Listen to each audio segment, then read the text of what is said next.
What's up, Hokie Nation? Basketball is back, and Virginia Tech stands 2-0 right now following Monday night's games for the women and the men.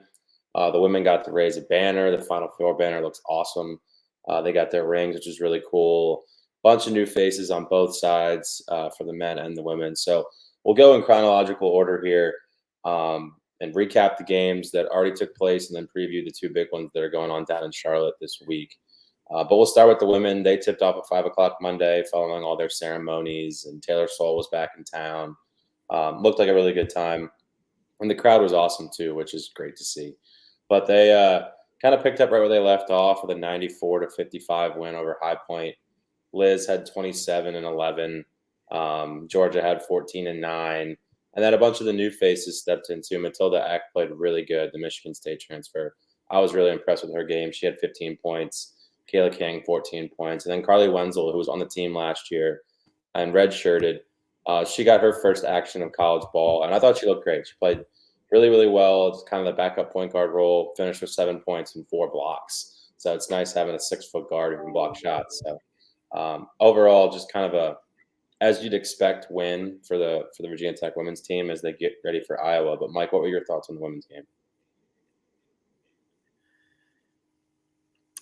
Looked really comfortable.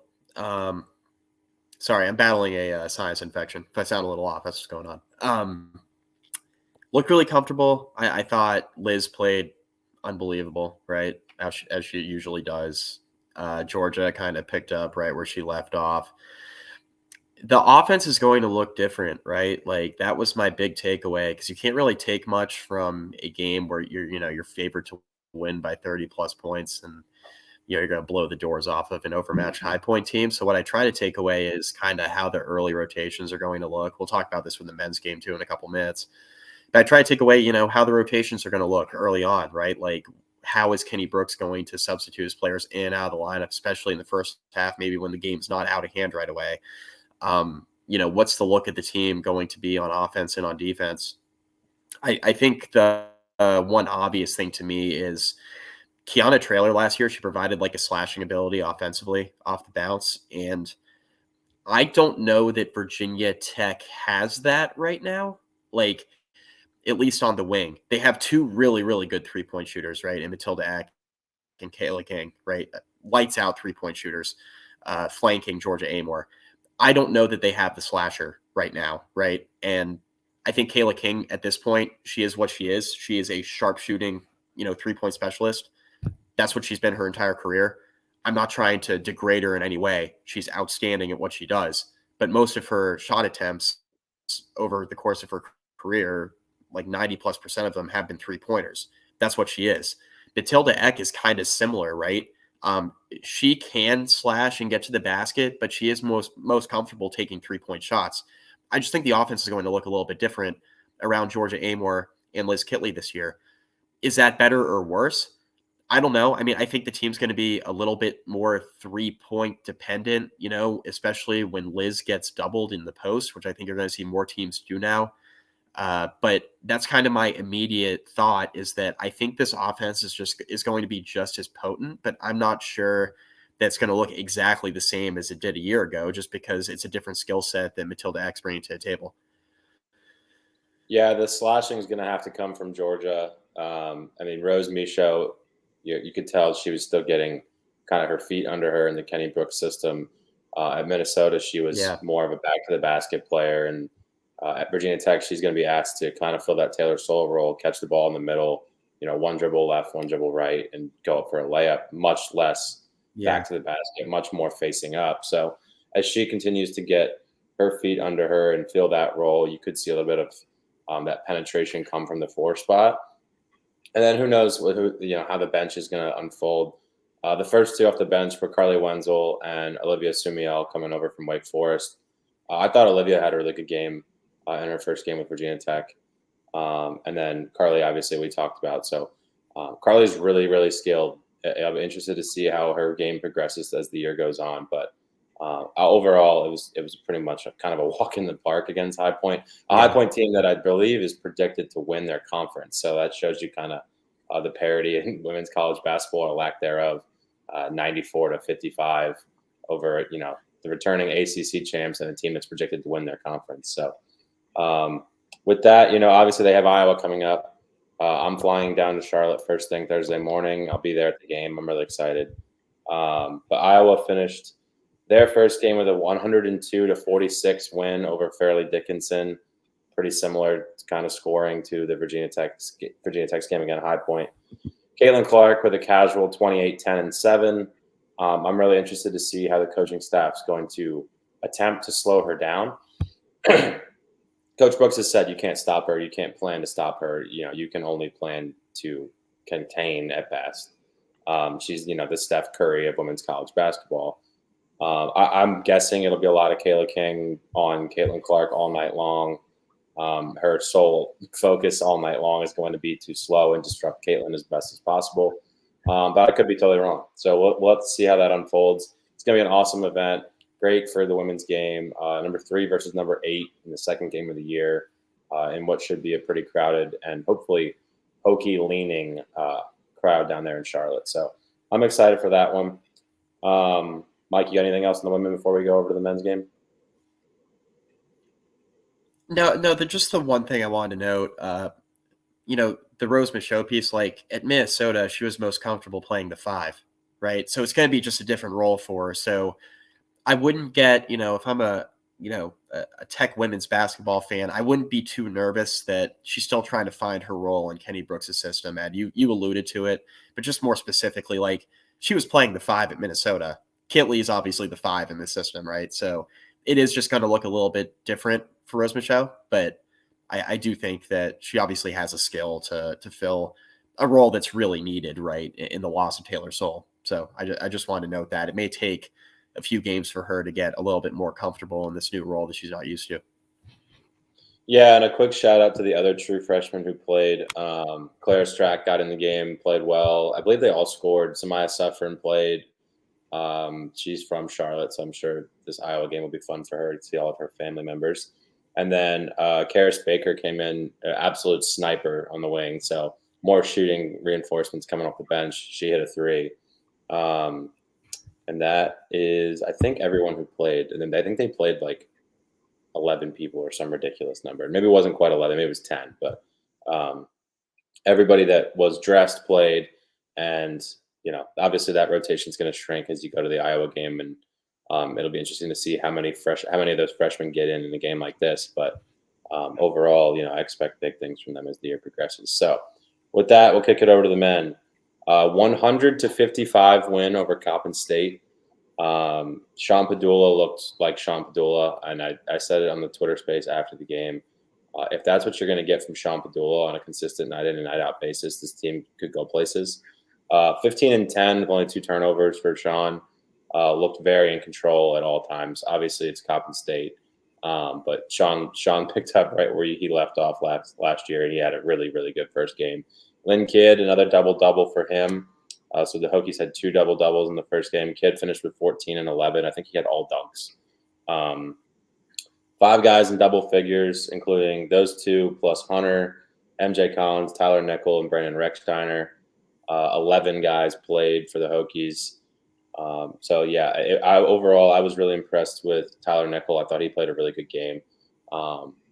He's just a very dynamic basketball player that is going to continue to get better as he gets more comfortable in this system, but so skilled. Tyler Nickel is so skilled. Mekhi Long, I thought, played really well and did exactly what you've heard Mekhi Long was going to do for the Hokies. Played awesome defense, scrappy, got out and ran in transition, offensive rebounding. He did everything that Virginia Tech was hoping for him to do when they went out and got him from ODU in the transfer portal. Quiet night from Robbie Barron and MJ Collins. I don't anticipate them shooting combined 2 of 12 very often. So, everybody hold their horses on that one. The sky's not falling. Those 2 will be fine. And then Brandon Recksteiner played really well off the bench. Most of his points were kind of in mop-up duty, but I believe he finished with like 12 points. You saw flashes of his ability, both passing off the dribble, the deep 3 he hit from the top of the key. Jaden Young, the other freshman, played really well. Just there was a lot to like in a game where you're not going to learn a whole lot. I guess that's the best way to summarize it. Yeah, Rex Steiner looked comfortable. It's easy to look comfortable in a blowout, but it was good to see him get in and feel like he had a grasp of what he was doing.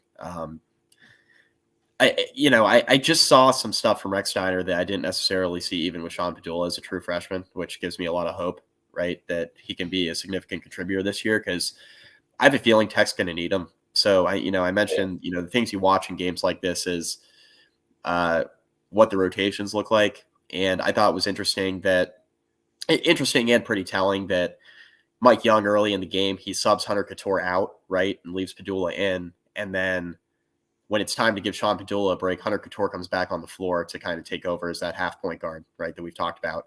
So it's pretty clear, at least in the early going, that it's going to be Padula at the 1, Couture obviously at the 2, and then maybe an early substitution, right, bringing Couture out of the game and then having him sub in for Padula to give him a break. Both those guys are going to play a ton of minutes. They were the only players to play more than 23 minutes in this basketball game. They're going to be on the floor together a lot.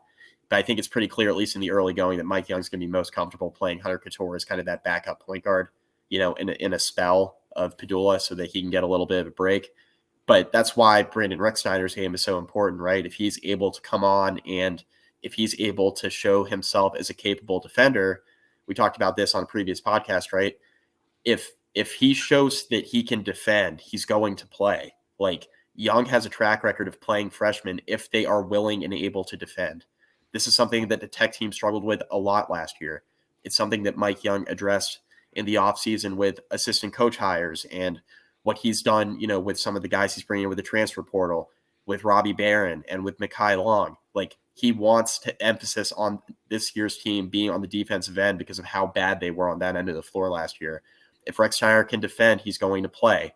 So it was encouraging to see him having a willingness to defend, right? And that's not just Rex Steiner, that's the whole roster. It's Coppin State. You're not going to take a ton from a 45-point win. But what you can take away is Virginia Tech looked a lot more willing to defend in the early part of this game than they looked through stretches of last year. Again, easy to do that against competition like Coppin State. Will you do it this Friday against South Carolina, who not going to be a great team in the SEC this year, at least not on paper, but it's a power conference team, right, in the SEC, one of the best leagues in college basketball.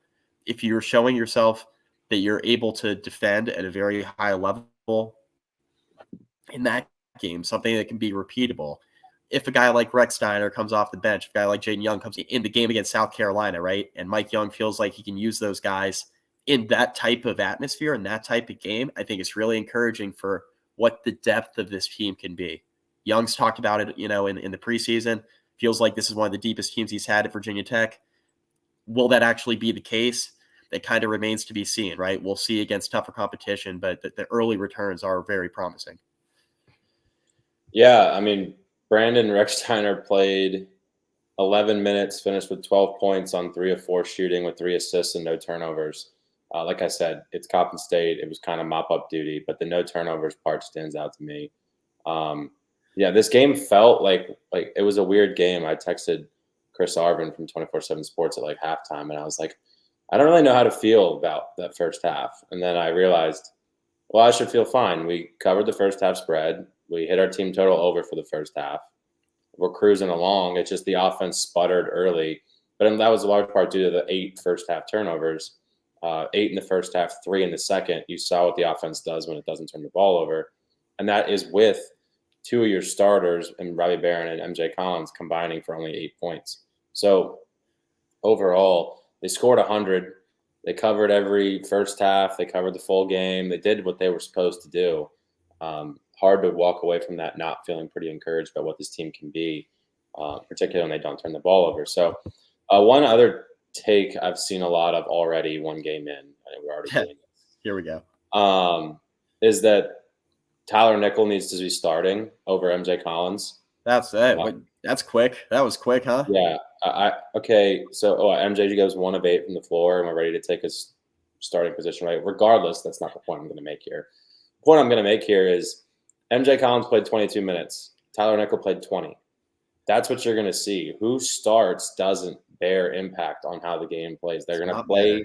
They're going to split those minutes pretty evenly, and it's going to be dependent on what's necessary in that game. Do you need MJ Collins guarding a really talented shooting guard on the wing? Or do you need Tyler Nickel coming in and scoring 15 off the bench? what where those minutes come from should be a non-factor in the conversation. Um, Another example of that, Robbie Barron only played 15 minutes. Now, obviously, he was in foul trouble, so that played a role there. But Right. Mekhi Long played 22, and Majel Petit played 16. Yep. So you're gonna have those guys off the bench playing legitimate roles. Yeah. So just everyone pump the brakes. Let's let MJ get a couple games in his belt before we're calling for a job.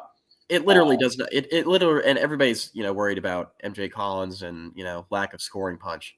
Okay, so that's why you bring Tyler Nickel in, right? Yeah. You bring him in for the scoring punch. Do you want to just have a guy in the starting lineup who's going to not that Nickel didn't play defense the other night? That's not what I'm getting at here. Nickel played fine defensively the other night. Yeah, this is not a shot at Tyler Nickel at all. But I think the argument a lot of Virginia Tech fans have in their head from a basketball standpoint is we just got to score more points, right? MJ Collins going 1 for 8 is not good. That's not going to fly in ACC play. Totally agree. MJ Collins' defense travels, though. He played great defensively the other night. You have to have some defense in your starting lineup. A big reason why this team sputtered last year is because Hunter Couture was out of the lineup for extended periods of time, and Tech couldn't guard anybody. So that's why you have MJ Collins in the starting lineup. That's why you have him playing 20-plus minutes. Ed, I could not agree with you more. It doesn't really matter who starts. Nickel's going to have a huge role. That's clear. Played 20 minutes. MJ Collins played 22 minutes. I think it's pretty safe to say, at least at the outset, the primary 8 players who are going to play a significant role, as we go through the non-con, Barron, Kidd, Collins, Padula, Couture, Petit, Long, and Tyler Nickel. Those are going to be the 8, right?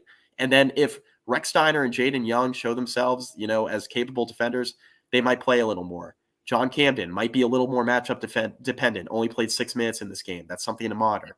Patrick Wessler didn't play at all. There are some other things at work there that we're not going to bring up on this podcast. But he is going to play some, I think. But I think the primary 8 are going to be the guys I mentioned. And it's going to be in some way, shape, or form. I don't think Robbie Barron is going to play only 15 minutes a night moving forward. Obviously, he had the 4 fouls. He was in foul trouble. And that's why I think Petit and Mekhi Long played more minutes, but I think you're going to see some combination of 20 to 22 minutes a night from a guy like Tyler Nickel, from a guy like MJ Collins, kind of spelling each other. Padula and Couture, we'll see what their minutes distribution is. If you can get them off the court some in a pinch, that would be great, right? To give them a break. You don't want them playing 30-plus minutes per game in conference play if you can avoid it over the course of an entire season. They're going to get exhausted. They're going to get gassed. They're not going to have any legs by the time you get to late January, early February. So let's pump the brakes on who should be starting over who. Let's pay more attention to the minutes distribution, right? This was one game. Robbie Barron was in foul trouble. That's one of the things I'm going to be monitoring against South Carolina on Friday is what do the minutes look like? What does the minutes distribution look like? Because I think you're going to see a little bit tighter rotation against South Carolina because, again, power conference opponent. I don't think Jaden Young's going to be playing 14 minutes against South Carolina. I'm not sure how much Brandon Rexsteiner is going to play against South Carolina. We'll see. I think it's going to tell us a lot about the direction of this team, the kind of depth that Mike Young is building, and kind of how he envisions his roster in the early going of the season. But yeah, let's pump the brakes on one game overreactions, one game panics. Rex Steiner played great. He was also in mop-up duty. Robbie Barron, I don't think Robbie Barron's a bum. I think he got into foul trouble. I think MJ Collins, I don't think MJ Collins over the course of the season is going to shoot 16% from the floor. Let's pump the brakes a little bit. Yeah, Barron, I'm pulling it up really quickly, so I'm going to talk slow for a second. Yeah, Barron shot 34% from 3 last year, 36 the year before that, 35 the year before that, and 40 his freshman year. So Barron can absolutely shoot it. And those were from 3, I should add. So Barron can absolutely shoot it. He's going to be fine. Not worried about him at all. Same with MJ Collins. MJ, I think, shot around 30% from 3 last year, which isn't great, but it's respectable. And, you talked a little bit about Kayana Traylor and the lack of perceived slashing that there might be on the girls' side right now. Well, that's been a common kind of complaint. And it was something that was brought up a lot when Rodney Rice left, is that we don't have anybody who can get to the basket, get their own shot. Well, MJ Collins is a downhill player, and you saw him get to the rim a couple of times against Coppin State. You see him try to dunk on people when he probably has no business trying, but he's still going to try anyway. So that MJ Collins brings that effect too. I think the rotation, I think you're spot on who the main 8 are.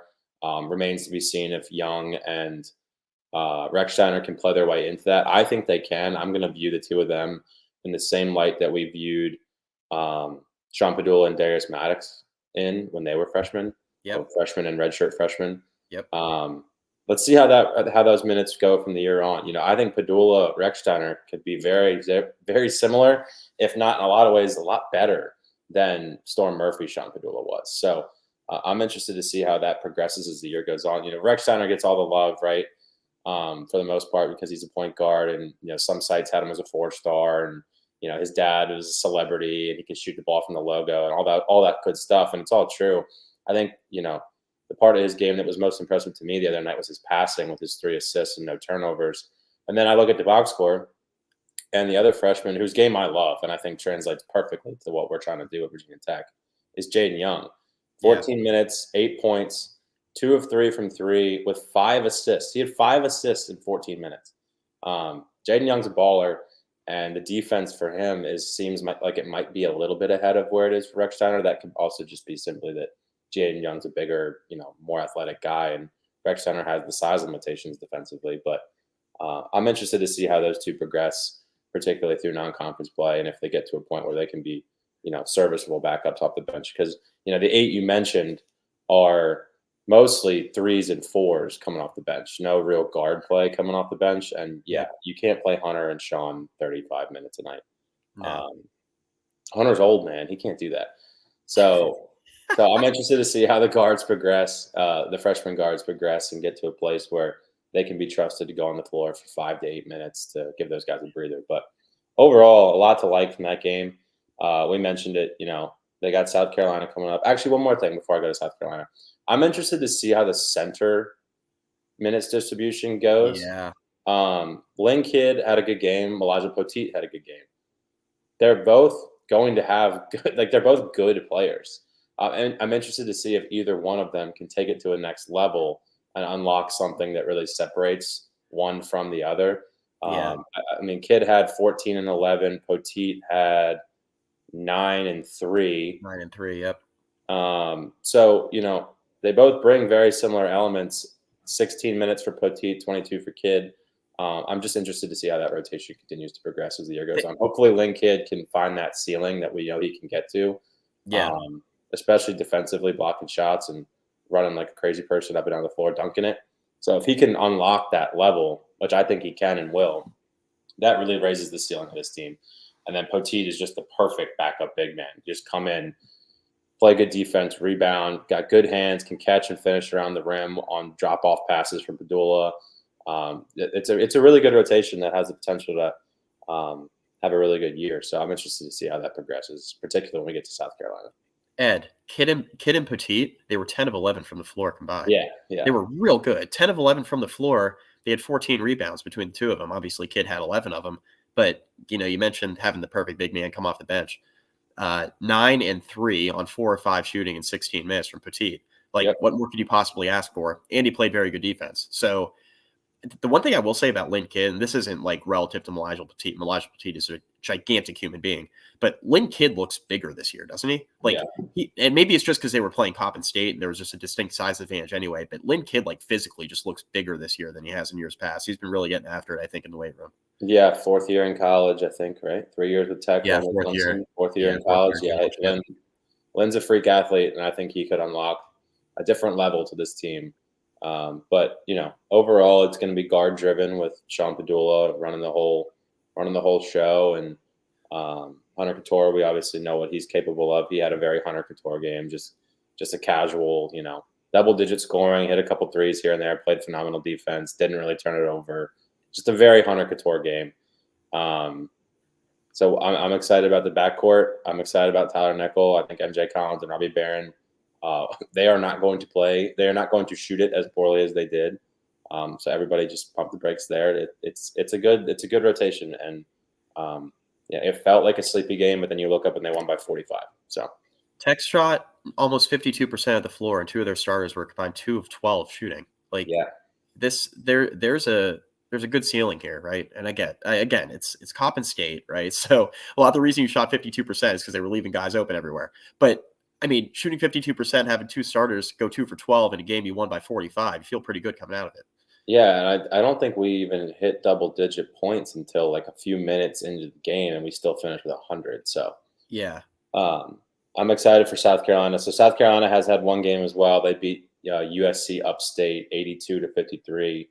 Not that this means a whole lot, but the ESPN matchup predictor, when you click on the game on their website, has Tech as 75% chance winning. Like we've talked about, South Carolina is not a great SEC program, but again, Power Five athletes, it'll be a much higher level of play than Coppin State provided.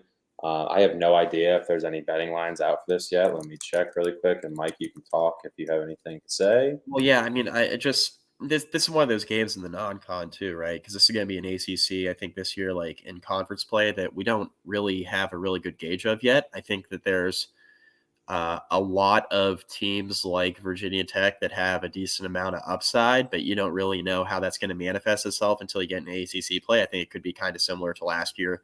Um, I do think Carolina is going to be a lot better. They were in a hell game with Radford, by the way, the other night, but I do think in totality, I think they'll be better than they were a year ago. Duke's obviously really good. We don't really know what to make of Virginia yet. I still think Virginia is a top 30 or 40 program. I just don't know what they're going to be this year yet.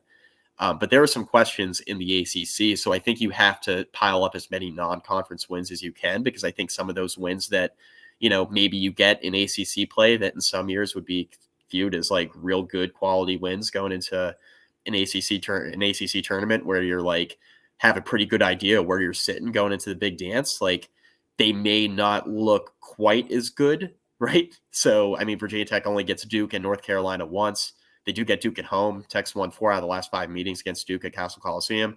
So obviously that's a place where Tech feels really good about playing a big time team against. So I'm just interested to see kind of how Tech looks in the non-con. I think this is one you kind of have to have in the early going. It would be, I think, a bad loss come season's end. I think it's one of those wins that you can kind of hang your hat on, though, from a power conference standpoint, being like, okay, we didn't stub our toe there. So a nice little early test for the Hokies on neutral floor. Yeah, the non-con games that jump off the calendar: South Carolina, Boise State down in Orlando. Yeah, Obviously, there'll be another game or two, I think, down there, and that whole field is stacked.